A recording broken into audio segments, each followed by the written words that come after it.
Good afternoon and welcome to another edition of Facebook Live. Yesterday I talked on the On the Money show about what your advisor doesn't know could hurt you.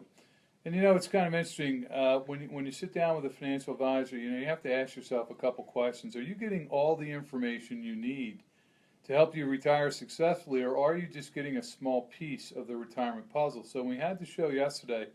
A lot of times your conversations with your advisor are just limited to the risk, investments, and returns. Or are you having much deeper conversations, such as, how to generate income in retirement, how and when to withdraw your Social Security benefits? There's a lot of different angles about retirement income that most advisors don't even touch on. So I went into a couple different segues on our program yesterday, and there was 5 reasons why you might want to think about changing advisors. One was your financial advisor might be very difficult to reach. If you're having trouble getting a hold of your advisor, if he's not returning calls, or if he's just out of the office all the time, you don't want to think about what's he doing, and he shouldn't be hard to reach. He should have taken the time to get to know you, your needs, your risk tolerance before opening an account or developing a plan for you. Second reason you might want to change advisors, you're only giving cookie cutter solutions. I see this all the time. People bring in brokerage statements and you'd be amazed. I mean, husband, wife, they might have 5 different accounts and all 5 accounts hold the same investment. So, it's kind of like a one-size-fits-all type situation, and if you're getting that type of service from your advisor, it might be time to think about a change. You should also know how your advisor is getting paid. Is he charging you fees? Most people that we see, they don't know what fees they're paying. It's kind of a, I don't know. Yeah, what kind of fees are you paying? I'm not sure. And they're very difficult. Some of the statements people bring in here are 45, 55, 65 pages long. Very difficult. So you should have that question. You could have that conversation with your advisor. How do you get paid? What am I paying you? What fees or what expenses are in my accounts and so forth? You got to have that conversation. You should always question it if they rush you to make decisions. I mean, let's face it, we're talking about a very serious topic here, your retirement plan and your retirement income. They shouldn't rush you to make decisions. One of the things we pride ourselves on is we educate our clients. We spend hours with them developing plans and developing strategies for them to meet their goals. We certainly don't ask them to make quick decisions. We let them think about it. Some meetings we'll go 3, 4, 5 meetings before people commit and decide to work with us. And then the other thing you want to be aware of, and it might be time to change advisors, if they make changes to your portfolio without telling you. It's one thing if they do some stock trades for you, but again, they should be telling you when they're moving things, why they're moving things. They shouldn't just have carte blanche to take your account and treat it as if it was their own. Now, reasons you may trust your advisor, if they talk openly about risk. You've got to ask that question, what is the downside? What is the downside? What's the worst possible scenario?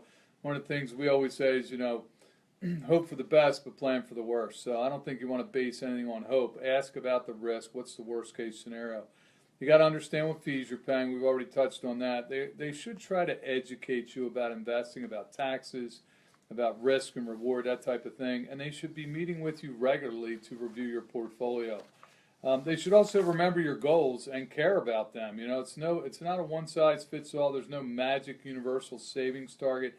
Everybody's situation is different. And hiring a financial advisor is not the same thing as hiring a plumber or a landscaper. Ideally, your advisor will be someone you turn to for guidance through the various stages of your life. What phase are you in your life? Are you in the accumulation phase, or are you in the distribution phase of your plan? So these things are very important. I then segued a little bit further into 10 reasons why you ought to have a comprehensive financial plan. Number 1, it'll help you define your financial goals. It'll help you see whether your goals are realistic, especially given the timeline that you want to accomplish these things. It will help you see how you can bring your spending in line with your goals. That's very key.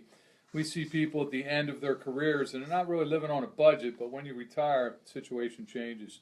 It will show you what money mistakes you're currently making. By having a plan, it may highlight some of the mistakes that you're currently making. It will allow you to measure your progress toward your goal. It will help you find new ways to maximize your money. I mean, we do this for people all the time, tax-wise. It usually makes sense to do tax planning, a lot of tax strategies. Later in your career or even after you've retired, you have more tax flexibility. It will help you identify risks that you probably hadn't thought of. That's a good advisor. We'll look at risk capacity, being disabled, being unable to support yourself or your family, or dying early, or even long-term care for that matter. It will help you become more confident with your money. If you have a plan, you generally feel a lot more confident because you know you have a vision and you know where you're heading. It'll also help you to build wealth. The CFP board survey recently showed that those with a plan have more money saved and are more likely to be ready for retirement than those that don't have a plan. It will also help you to live more comfortably. Again, when you have a plan, you know you're set up, and you know you're chugging toward your goal of retirement. You know, it helps you live more comfortably, puts your mind more at ease. So, again, the On the Money show yesterday and on this edition of Facebook Live, the things your advisor doesn't know could hurt you. Have a great week.